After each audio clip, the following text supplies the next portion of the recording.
챕터 세 번째, 디지털 광고에 대해서 살펴보도록 하겠습니다. 소비자들이 컴퓨터나 모바일을 통해서 접속하는 웹사이트나 앱에 이미지나 텍스트, 동영상 등 이 컨텐츠를 게재해서 소비자들한테 광고 메시지를 전달하는 마케팅 기법을 의미하죠.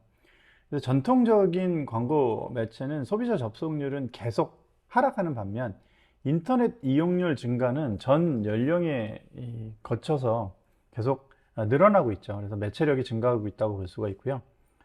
기업의 제품 출시나 홍보, 브랜드 인지도 제고, 또 고객 참여 안내, 반복 구매 유도 등 비즈니스 목표를 달성하는 데 그 중요성이 점점 커지고 있죠. 디지털 광고의 목표는요, 첫 번째는 트래픽을 발생시키는 거예요. 그래서 일단 클릭이 가능하기 때문에 웹사이트 방문을 직접적으로 유도할 수가 있고, 그 다음에 이제 브랜딩 강화예요. 원하는 타겟에게만 노출이 가능하기 때문에 적은 비용으로도 브랜드 인지도를 향상시킬 수가 있습니다. 네. 그리고 디지털 광고의 특징을 한번 살펴보면 그 성공적인 디지털 마케팅의 주요 요소라고도 볼 수가 있는데요. 먼저 전달이 굉장히 유연하죠. 융통성이라고 하는데 시공간에 제약이 없어서 광고 게재 속도가 무지하게 빠르고요. 그 다음에 또 뭔가 수정하기도 되게 좋죠. 무슨 얘기인가 하면 예전에 그 TV 광고를 하나 만들어서 보냈어요. 예, 그러면 그 TV 광고 수정하려면 또 다시 찍어야 되잖아요. 근데 이제 뭐 배너 광고나 뭐 검색 광고나 이런 거는 텍스트만 슬쩍 수정하면 되겠죠. 또 신문 광고를 냈어요. 근데 인쇄 화질이 별로 안 좋았어요. 그러면 그날 이미 나갔잖아요. 예, 나간 건 못 바꿔요. 굉장히 문제가 될 수가 있죠. 그런데 디지털 광고는 그런 면에서는 확실히 자유롭죠. 그 다음에 정교한 타겟팅이 어때요? 가능하죠. 성별, 연령, 지역별로도 타겟할 수 있고, 또 로그인 정보에 따라서 특성을 반영해서 광고를 노출하는 방식이죠. 상호작용성이 있죠. 양방향 커뮤니케이션이 가능해서 광고나 소비자 또 광고주가 실시간으로 상호작용이 가능해요. 뭐 이게 좀 안 좋은 얘기로는 광고를 회피할 수도 있고, 좋으면 꼬리에 꼬리를 물고 좀 긴 영상이지만 광고에서 괜찮으면 더 많이 볼 수도 있고, 그렇죠. 트래킹의 용이성이에요. 광고 클릭, 이벤트 참여, 회원 가입 등을 이 숫자로 직접 확인할 수가 있죠. 네. 자, 우리나라 디지털 광고의 발전사에 대해서 한번 살펴볼게요. 먼저 도입기는 1995년도에서 1996년도를 도입기로 봅니다. PC통신 시절이었죠.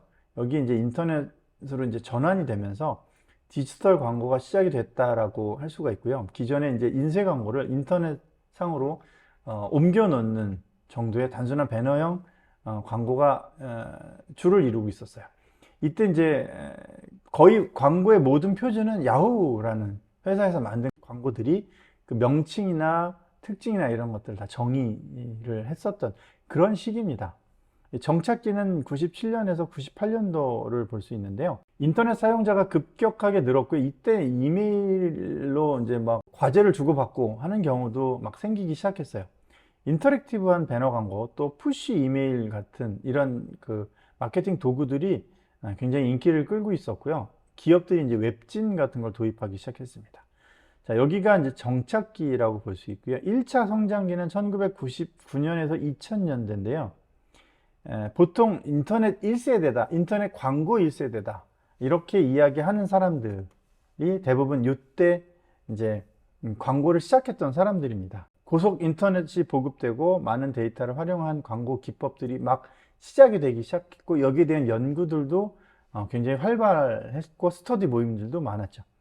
동영상이나 플래시 기법을 활용한 멀티미디어 광고가 보급이 됐어요. 플래시 기법을 아실지 모르겠어요. 배너인데 되게 화려한 거예요. 동영상이랑은 좀 다르죠. 동영상은 영상인데 플래시는 애니메이션을 좀 입체적으로 만드는 그런 것들이고, 이게 굉장히 인기를 끌었었고 주목도도 높고 클릭도 많이 받았죠. 자, 그 다음에 확대기입니다. 2001년부터 2005년까지인데요. 이제 디지털 미디어가 확고하게 커뮤니케이션의 중심 매체로 자리를 잡았고, 디지털 광고 영역이 굉장히 확대가 됐습니다. 브랜딩 광고도 많이 시작이 됐어요. 이때 이제 나왔던 논문들을 보면 디지털 광고가 얼마만큼의 그 브랜드를 인지를 시키는 데 도움이 될까? 최적의 사이즈는 얼마일까? 이런 논문들이 되게 많이 발표됐고요. 전면 광고, 떠 있는 광고, 그런 다양한 기법들이 선보이기 시작했습니다. 또 UCC 열풍이 이때 막 만들어졌어요. 그래서 브랜디드 엔터테인먼트 동영상이 인기를 끌었었죠. 브랜디드 엔터테인먼트라고 하는 것은 제품과 관련해서 흥미로워할 만한 것들을 영상으로 제시해서 소비자의 관심을 유도하는 기법을 말하죠. 그래서 이때 이제 유튜브는 아직 나오지 않았으나 각 기업들이 본인의 서버에 무거운 동영상을 올려놓고도 이제 보여주는 그런 시도들이 굉장히 많았어요. 네, 그리고 검색 광고가 본격화되면서 디스플레이 광고 시장을 추월했습니다. 무슨 얘기냐면 이 전까지만 해도 이 1차 성장기에는 배너 광고를 많이 했기 때문에 검색 광고는 무료였어요. 그걸로 사용자들을 끌어들이고 검색 결과에 배너 광고가 떴었는데 이때 이제 오버추어라는 회사가 만들어지면서 그 검색 광고를 돈을 내고 위에 올려주는, 상위에 올려주는 그런 시스템이 시작을 했습니다. 그러면서 시장이 급격하게 커졌어요. 이때 재미있는 에피소드 중에 하나가 이제 그 네이버하고 한김의 합병 사건이 굉장히 재밌었죠. 나중에 기회가 되면 이것도 한번 또 다룰 수 있게 추가 영상으로 한번 다뤄보도록 하겠습니다. 2차 성장기는 2006년 이후에요. 이때하고 지금은 이제 거의 이제 이후에 기술 평준화는 거의 대부분 됐다고 볼 수가 있는데 스마트폰이 보급이 됐고 그 다음에 QR코드가 접목돼서 인터랙티브 광고가 굉장히 인기를 끌고 또 대용량의 MMS 광고 또 GPS 연동 기반의 검색 광고 등의 모바일 광고가 각광을 받고 있었죠. 어떻게 보면 프레시라는 게 사라지고 이 동영상으로 광고가 대체된 것도 굉장히 회선이 빨라졌기 때문이라고 볼 수 있어요. 그 다음에 검색 광고는 꾸준히 성장을 했죠. 이게 PC에서 모바일로 넘어오면서 검색 수요가 훨씬 더 많아졌죠. 네, 그리고 TV나 다른 매체랑 연동하는 방법들도 시도가 꾸준히 이어오고 있습니다. 네. 자, 디지털 광고의 산업 구조를 한번 살펴볼까요? 먼저 광고주가 있겠죠. 광고주가 사실은 이 광고의 중추 역할을 한다고 볼 수가 있어요. 그래서 모든 광고 마케팅의 기본은 예산이 얼마냐부터 시작을 하죠. 또 마케팅 목표가 뭐냐 해서 시작을 하죠. 자, 그 다음에 광고 대행사가 있어요. 광고주는 예산은 있고 기술이 제품이 있고 서비스가 있지만 광고를 전문적으로 하지는 못하기 때문에 그 모든 매체들 다 돌아다녀서 살 수가 없죠. 그래서 광고 대행사한테 의뢰를 하면 광고 대행사는 매체 팀도 따로 가지고 있고 또 광고를 기획하는 사람도 있고 디자인을 하는 사람도 있고 영상을 제작하는 PD도 있고 다 있죠. 네. 그래서 광고 대행사와 광고주의 관계는 아주 이제 일체화되어 있다고 볼 수가 있죠. 자, 그 다음에 매체사가 있어요. 미디어라고도 하고요. 실제로 광고를 게재하는 사이트 또는 앱을 말하죠. 미디어 유형은 온라인 포털 있죠. 뭐 구글, 네이버, 다음, 네이트 같은 것들. 그 다음에 소셜 미디어가 있죠. 페이스북, 인스타그램, 트위터, 유튜브. 네, 그 다음에 모바일 앱이나 앱, 각종 앱들도 사용자가 많다라고 하면 미디어라고 볼 수가 있겠죠. 제가 우리 책 서문에 그런 얘기를 했어요. 세상에는 정보와 광고로 나누어져 있다. 정보와 광고. 예. 그러면 이 사이에 뭐가 있겠죠? 예, 이 사이에 있는 게 뭐예요? 미디어죠. 좋은 정보를 제공하고 그걸 통해서 광고를 받는 거죠. 그래서 구글이나 페이스북은 기업의 매출의 90% 이상이 광고 수익입니다. 네, 광고 미디어라고 볼 수가 있죠. 자, 그다음에 미디어 랩이라는 게 있어요. 요거는 아마 미디어 랩사로 가시는 분도 있고 또 대행사로 입사하시는 분들도 계실 텐데 미디어 랩하고 광고 대행사는 좀 차이가 있어요. 미디어 랩은 매체사를 대신해서 레프레젠터티브죠. 수많은 광고 대행사에 접속해서 광고 지면을 판매하고 효율적으로 집행하는 걸 도와주는 미디어 전문 관리 회사입니다. 그러면 광고주 쪽에 가까울까요? 미디어 쪽에 가까울까요? 미디어 쪽에 좀 더 가깝죠. 다양한 미디어들을 분석을 하고 효율적으로 그러니까 그러면 미디어하고 또 미디어 랩하고는 또 어떤 차이가 있냐면 미디어는 자기 미디어를 가지고 있어요. 자기 매체를 가지고 있어요. 네이버라고 하면 네이버를 가지고 있는 그냥 네이버죠. 카카오라고 하면 카카오를 가지고 있는 다음을 가지고 있는 카카오죠. 그런 건데 미디어 랩은 그 각 매체를 되게 객관적으로 볼 수가 있겠죠. 다양한 매체를 관리하니까. 그래서 뭐 네이버가 최고예요. 뭐 다음이 최고예요. 라고 얘기를 해도 미디어 랩은 그걸 냉정하게 평가를 해서 예산에 더 최적화된 뭐 타겟에 최적화된 매체를 선별하는 작업을 하겠죠. 인벤토리, 광고 인벤토리라고 하는 거는 인벤토리가 재고라는 뜻이니까요. 그 광고에 언제쯤 나갈 거면 거긴 나갈 수 있다 없다, 뭐 어느 정도 뭐 예산을 쓸 수 있다, 이런 걸 다 체크를 하고 관리를 하는 거죠. 애드 네트워크는 이제 그 미디어가 되게 찾는 사람들이 많아서, 이를테면 유튜브나 그 네이버 같은 경우에는 광고를 하고 싶은 광고주들이 많겠죠. 근데 그렇지 못한 매체사들이 있어요. 그런 매체사들을 다 묶어서 광고를 관리하는 걸 애드 네트워크라고 해요. 애초에는 이렇게 애드 네트워크만 관리하는 묶음들이 따로 있었는데, 이 대표적인 게 지금은 저 구글의 그 디스플레이 광고 같은 게 대표적으로 애드 네트워크예요. 수많은 작은 블로그들을 모아서 광고 지면을 팔죠. 또는 언론사들의 특정 지면에서 구글이 대신 광고를 팔죠. 이걸 애드 네트워크라고 해요. 애드 네트워크라고 하는 건 특정한 매체가 아니라 여러 매체들을 묶어서 판다라고 해서 애드 네트워크라고 합니다. 네. 그리고 그 중간에서 애드 네트워크라는 곳은 광고 통계 데이터를 하겠죠. 그 블로그의 조회수가 얼마가 됐고 내 광고를 얼마나 봤는지 보기 너무 힘들겠죠. 그런 블로거들이 수십 개, 수백 개가 있을 텐데, 애드 네트워크는 그냥 한 곳에서 모든 걸 다 관리를 해주는 겁니다. 자, 그 다음에 디지털 광고의 유형에 대해서 한번 살펴볼까요? 검색 광고가 있죠. 사용자가 입력한 키워드 검색 결과 상단에 노출되는 텍스트 광고죠. 텍스트 광고인데, 자, 밑에 여기 텍스트 있어요. 요거 되게 빈출이에요. 잘 확인해 보셔야 되는데, 여기서 말하는 텍스트 광고는 디스플레이 광고예요. 디스플레이인데 노출을 문구로 하는 거죠. 예. 뭐 이를테면 뭐 네이버 밑에 보면 애드라고 조그맣게 써서 뭐 이러할 때 사세요 뭐 이렇게 하고 이제 살짝 뭐 조그만 아이콘 같은 게 있을 수 있죠. 그런 게 텍스트 광고예요. 검색 광고는 텍스트 광고랑은 다른 거죠. 정확하게 말하자면 제가 이제 말을 줄여서 이렇게 썼는데, 텍스트로 노출된 광고, 텍스트로 표시된 광고라는 뜻이고, 텍스트 광고는 디스플레이 광고예요. 그 다음에 검색 광고에서 스마트폰 사용자의 증가로 인터넷 접속 빈도가 훨씬 높아졌어요. 그래서 검색 광고가 빠르게 성장하고 있죠. 또 일부 키워드는 배너 광고보다 높은 가격을 형성하기도 해요. 뭐 꽃배달 이런 거 굉장히 비싸죠.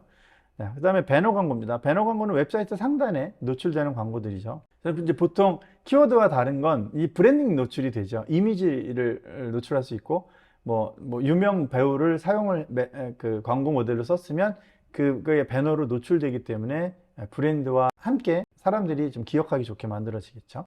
또 검색 광고와 다른 건, 검색 광고 그 키워드를 쳐야만 나오지만, 이건 그냥 그 웹사이트를 서핑하다가 노출이 되는 거기 때문에 브랜드에도 적합하죠. 소재와 적용 기술에 따라서 용어가 되게 다양한데요. 요즘 디스플레이 광고라고 이야기하는 경향이 좀 높아요. 이 구글의 영향이 때문에 그런데요. 그다음에 인터랙티브 광고라고 해서 사람이 반응할 때마다 키워드가 바뀌거나 안에 문구가 바뀌거나 아니면 뭐 다양한 그 표현이 가능하겠죠. 컷 움직이면서 GIF 그 짤같이요. 네, 그런 걸 인터랙티브 광고라고 할 수 있고, 또 위치 미디어 광고라고 하는 것은 배너인데 그 안에 동영상이 막 들어가는 거죠. 그래서 플레이를 누르면 웹사이트를 넘어가지 않고 배너 안에서 움직이는 거예요. 용량을 굉장히 많이 잡아먹는다고 해서 리치 미디어라고 불러요. 부유한 건데 트래픽이 되게 많이 쏠리는 그런 광고, 되게 복잡하고 회선이 좋아야만 되고 그 인터넷 연결이 좀 저조한 곳에서는 잘 보이기 어려운 그런 광고들을 리치 미디어라고 하고요. 인터스티셜이라고 하는 건 웹사이트를 나갈 때 나오는 광고예요. 또는 들어가자마자 나오는 광고, 그런 광고죠. 과거에는요, 이 인터스티셜이 양날의 검 같았어요. PC 화면을 전체를 확 다 감싸기 때문에 굉장히 TV 광고처럼 전달력은 좋겠죠. 그런데 이제 웹사이트를 이동할 때 나오다 보니까 사람들이 되게 불편해 하겠죠. 그래서 굉장히 인기도 끌었으나 소비자들한테 불만이 많은 그런 광고였습니다.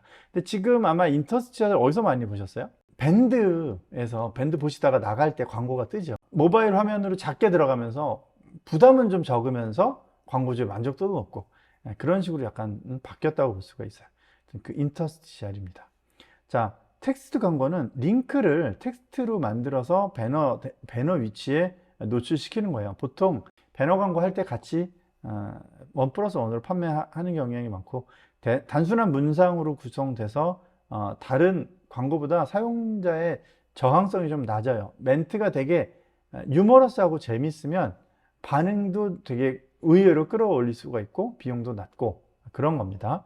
네.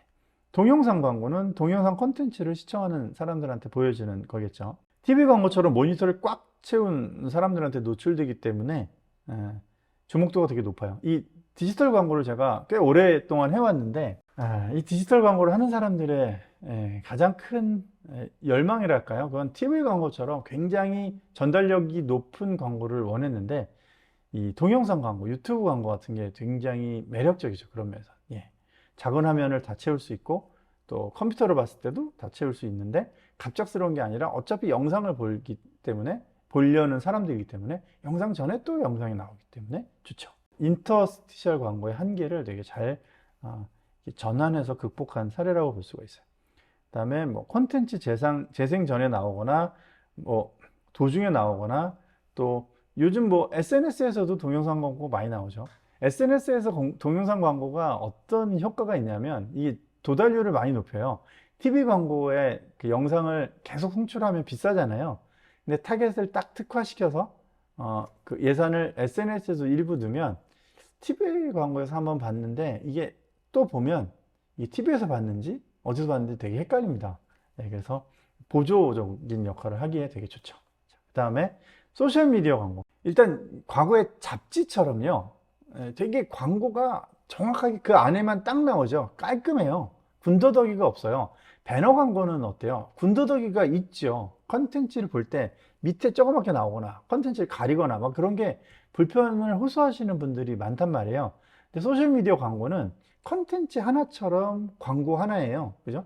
뭐 이미지 하나가 있으면 그런 비슷하게 컨텐츠도 이렇게 광고라고 써서 표현이 되기 때문에 제가 여기 네이티브 광고와 유사하다고 말씀드렸는데, 광고 같지 않은 광고여서, 그러니까 컨텐츠 같은 광고이기 때문에 굉장히 소비자들이 보기에 부담이 없어요. 또 무엇보다 정교한 타겟팅이 가능하죠. 인스타그램, 페이스북 로그인 안 하고 볼 수 있어요? 못 보죠. 무조건 로그인 하라고 나오죠. 일부 좀 보다가 다시 로그인 하라고 나오죠. 그렇기 때문에 굉장히 정교해요. 구글 검색 로그인을 하라고 권장은 하나 로그인 안 해도 볼 수 있어요. 네이버 검색 로그인 하라고 하면 좋으나 로그인 안 해도 웬만한 건 다 쓸 수 있어요. 그러나 SNS는 무조건 로그인 해야 되죠. 그래서 정교한 타겟이 애초부터 발달됐고요. 고객과의 직접 소통으로 개인화된 고객 서비스 제공을 할 수가 있고, 또 고객 이탈을 방지할 수도 있죠. 팔로잉을 해놓고 좋은 콘텐츠를 계속 구독하게 만들어서 제품은 안 사지만 소비자는 계속 남아 있어서 언젠간 우리 제품이 신제품이 나왔을 때 구미에 맞으면 또 다시 들어올 수 있는 그런 여지를 만들 수 있죠. 모바일 광고는 뭐 스마트폰에 노출이 되기 때문에 광고 메시지가 되게 좋고, 그다음에 앱 같은 거 설치할 때 나오는 거, 또 막간 광고, 동영상 광고, SMS 광고 등 이 디지털 광고인데, 이제 그 일반적인 디지털 광고는 PC나 모바일이나 다 가능하다라고 하면, 특히 이제 SMS 광고 같은 경우에는 이제 모바일에 특화되어 있죠. 요걸 많이 잘 쓰는데 이제 곳이 이제 쇼핑몰인데, 장바구니에 담기면 그 장바구니가 뭐 몇 개 안 남았다라고 보낼 수가 있겠죠. 이런 식의 광고들이 대표적으로 이제 모바일 광고라고 있습니다. 자, 그다음에 네이티브 광고는 과거 잡지에서 이야기했던 에드버터리얼 같은 거예요. 기사를 보는 것 같은데 그 사이에 이제 광고가 나온 거죠. 뉴스나 블로그 같은 데 이제 들어가 있는 광고들, 컨텐츠와 관련이 있는 것들, 그런 건 이제 네이티브 광고라고 하죠. 그 다음에 이메일 광고도 있죠. 개인의 이메일을 통해서 전달되는 광고들이고, 정확한 타겟팅이 가능하고 이메일을 사용하는 과정에서 노출이 되기 때문에 불편함도 없고, 그렇죠. 다만 이제 제목에서 필터링을 하는 경우가 많죠. 필요한 사람들은 들어가서 볼 수 있겠죠. 그러나 그렇지 않은 경우에는 저항감이 생기는 경향이 있습니다. 또 제휴 광고는 직접 운영하는 웹사이트나 블로그나 카페에 제휴를 맺어서 광고를 노출시키는 거죠. 카페 주인장한테 광고를 노출시키고 얼마를 받고, 뭐 그다음에 아니면 배너를 교환하거나 또 블로그에 이렇게 넣어주면서 그쪽 홍보도 해주고, 이런 광고들이죠. 또 일정한 방문자 이상이 되는 웹사이트, 블로그, 뭐 그런 경우에는 이제 광고를 제휴해서 가입해서 광고가 매체화 되기도 하죠. 애드센스가 대표적이죠. 그리고 저기 네이버에서는 애드포스트라고 부르죠. 그래서 좀 이게 방문자가 많은 분들은 이렇게 신청을 해서 본인의 웹사이트를 광고처럼 쓸 수가 있습니다. 카페, 아까 말씀드린 것처럼 게시물 몇 건을 올리는데 얼마 이렇게 해서 진행할 수도 있는 것이죠. 네, 문제를 한번 풀어보겠습니다. 다음 중 디지털 광고의 특징으로 옳지 않은 것은, 자, 특정한 타겟에게 광고주가 원하는 내용을 푸시해주는 형태의 광고가 가능하다. 그죠? 네, 가능해요. 자, 전 국민을 대상으로 캠페인을 진행하는 경우 TV와 같은 전통 매체보다는 훨씬 저렴하게 더 많은 사람에게 도달할 수 있다. 자, 이게 옳은 표현이다 하시는 분 손 한번 들어보시고요. 옳지 않다. 왼손을 한번 들어보시고. 네. 자, 좀 고민해 볼게요. 자, 그 다음에 인터넷 이용률이 꾸준한 증가세를 보이고 있으며 전 연령대로 확대되고 있다. 이건 아까 말씀드렸어요. 네. 모바일 때문에 더 연령층이 확대됐고, 터치 이런 것 때문에 더 확대됐고, 이런 문구들이 앞에 있었죠. 자, 네 번째, 광고 클릭률, 이벤트 참여율, 구매 전환율 등을 통해 정밀한 데이터가 가능하죠. 네, 이거는 디지털이 가능한 거예요. 자, 그러면 2번을 한번 볼게요. 제가 이 문제를 만들면서 여러분들이 굉장히 헷갈리실 것 같아서 특별히 가져와 봤는데, 자, 보세요. 전 국민을 대상으로 캠페인을 진행하는 경우 TV와 같은 전통 매체보다 훨씬 저렴하게 더 많은 사람에게 도달할 수 있다. 자, 전 국민이 우리 몇 명이에요? 5천만 명이죠. 5천만 명한테 도달을 하겠다는 목적을 가지고 광고를 했어요. TV 광고는 정해져 있어요, 금액이. 5천만 명이 보든 500만 명이 보든 그 금액만 내면 그 시간대에 나가죠. 그죠? 전국을 선택하느냐, 뭐 서울 경기권만 선택하느냐 차이가 있지만, 자, 전국을 한다고 해볼게요. 전국으로 나가는 방송이 대표적으로 뭐가 있을까요? 런닝맨 이런 거 전국에서 다 보겠죠. 자, 그 방송에 광고를 해요. 얼마일까요? 1억이라고 해볼까요? 그럼 1억에 런닝맨에 뭐 4회니까 주 4회니까 뭐 그 정도 나가고, 그리고 또 이제 TV 광고는요. TV 광고가 기본적으로 비싼 이유는 런닝맨에만 광고를 못 하잖아요. 런닝맨의 광고를 하려면 우선순위가 있어요. 이 광고가 인기가 없으면 그 광고만 선택을 할 수가 있겠지만, 런닝맨에 들어가는 광고는 앞으로 뒤로 뭐 7개 내외가 있을 거예요. 그러면 그 광고주들은 엄청 많을 텐데 광고를 그거밖에 못 받기 때문에 돈을 많이 써내는 사람한테 우선권을 줘요. 그러면 광고 예산을 얼마나 우리 SBS에 쓸 건데, 뭐 이런 것도 조건이 될 거예요. 1억이라고 해볼게요. 자, 전 국민으로 대상으로 했어요. 그 다음에 뭐 페이스북에 광고를 할까요? 5천만 명한테 광고를 해요. 1인당 얼마씩 들까요? 1인당 10,000원이라고 하면 곱하기 5천만 명한테 들어가면 얼마인가요? 500억이 들어가요. 네. 네. 1인당 10,000원씩 들면 500억이 들어간다고요. 전국에 우리나라 대한민국 사람들한테 보여주는데, 페이스북에 전 국민을 대상으로 광고를 하면, TV는 1억이면 되는데, 그러면 왜 SNS 광고, 디지털 광고가 싼가요? 타겟팅을 할 수가 있잖아요. 타겟팅이 가능한데 전 국민을 대상으로 한다? TV 광고 하세요. 네, 그건 SNS에 하시는 게 아니에요. 타겟이 명확해서 그런 타겟들한테만 광고한다 라고 할 때 더 적합한 겁니다. 전 국민을 타겟으로 한다. 디지털 광고는 싸지 않습니다, 여러분. 네. 타겟을 했을 때 저렴한 거예요. 이거 많은 분들이 헷갈리세요. 그래서 디지털 광고의 특징을 놓고 볼 때 옳지 않은 것. 전 국민을 대상으로 캠페인을 진행하는 경우 TV 같은 전통 매체보다 훨씬 비쌉니다. 네.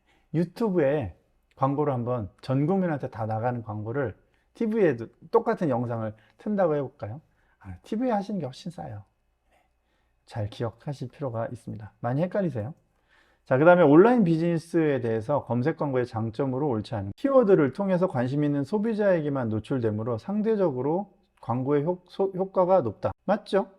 네. 키워드를 통해서 관심 있는 소비자들한테 검색 광고는 노출되니까 광고의 효과가 높겠죠.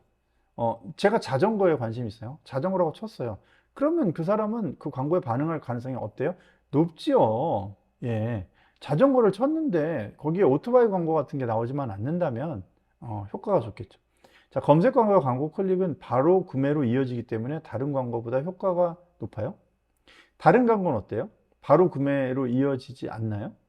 모르죠, 그건. 네. 검색 광고는 어때요? 구매로 이어지는? 모르죠, 그건. 클릭한 다음에 상세 페이지에 달려 있겠죠. 네. 바로 구매로 이루어지는 건 아니죠. 네, 이게 정답이겠네요. 자, 그 다음에 시장 세분화를 통한 광고가 가능하죠. 네, 디지털 광고는 시장 세분화를 통한 광고가 가능해요. 매체사별 검색 광고 운영 시스템을 활용해서 실시간 광고 관리가 가능하죠. 그렇죠. 네. 실시간 광고 가능하죠. 그 다음에 다음 소셜미디어 광고 중 페이스북 광고에 관한 설명으로 옳지 않은 것은 성별, 연령, 성별, 학력 등 유저가 입력한 데이터를 기반으로 정교한 타겟팅이 가능하다. 그쵸? 모바일 기기에 맞게 클릭 시 전화가 연결되는 클릭 투 콜 광고가 가능하다. 가능하죠. 이거는 뭐 소셜미디어 뿐만이 아니라 모바일 기기로 광고하는 뭐 디스플레이 광고든 뭐든 다 마찬가지일 거예요. 검색 광고든 누르면 요즘은 옵션들이 있어서 뭐 전화기로 연결할 수 있는 버튼들을 추가할 수 있죠. 이건 맞죠. 그 다음 페이스북 광고는 클릭당 과금으로 지불되어 비용 집행이 합리적이다. 맞나요? 페이스북 광고가 클릭당 과금으로 지불되나요? 자, 그 다음에 자, 요 세모로 해볼게요. 페이스북 페이지를 보유하고 있어야 광고 계정과 연동하여 광고를 집행할 수 있다. 네, 이건 맞아요. 페이스북은 페이스북 페이지가 모든 광고의 숙주예요. 여기에 로그인을 할 수 있어야만 광고를 할 수가 있습니다. 네. 그리고 개인 계정이 있어야 광고를 할 수가 있어요. SNS 광고의 특징이에요. 네이버는요. 개인 광고가 아니라 그 광고 계정이 있으면 돼요. 기업이든 뭐든. 근데 여기는 개인 계정이 있어서 그걸 페이지랑 연동시켜야만 광고를 할 수가 있어요. 그러면 이건 맞는 얘기고. 자, 그 다음에 모바일 기기로 맞게 이건 맞죠. 그 다음에 성별 이건 맞아요. 자, 그러면 3번 페이스북 광고는 클릭당 과금으로 지불되어 비용 집행이 합리적이다. 클릭당 과금으로 과금되나요? 이거 클릭당 과금으로 비용 집행되는 게 뭐예요? 검색 광고죠.